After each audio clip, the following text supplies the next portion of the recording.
À l'est du Zaïre, un mercenaire blanc venu d'Europe s'était proclamé sans rire président de la République du Zaïre. Si un noir l'avait fait en Europe, on l'aurait pris pour un humoriste de mauvais goût, un détraqué mental.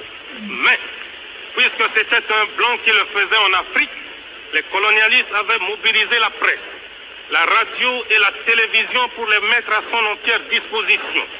Non seulement pour lui faire la publicité, mais aussi pour ridiculiser le chef de l'État du Zaïre que je suis, pourtant incontesté aussi bien dans les limites du territoire national que dans tous les pays représentés ici.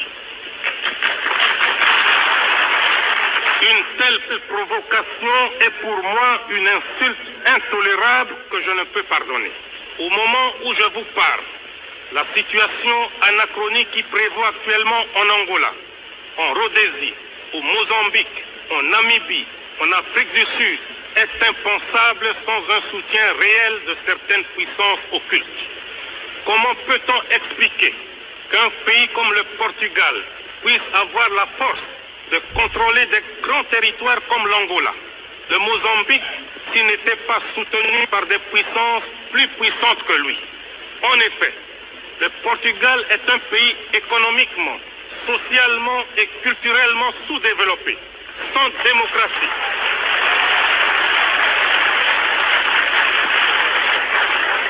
Sans démocratie, sans aucune force militaire. Son seul record est le taux le plus élevé d'analphabètes en Europe. Sa force et son arrogance lui viennent tout droit de son appartenance à l'OTAN. Car ce pays, avec ses colonies, est nécessaire stratégiquement pour cette organisation militaire.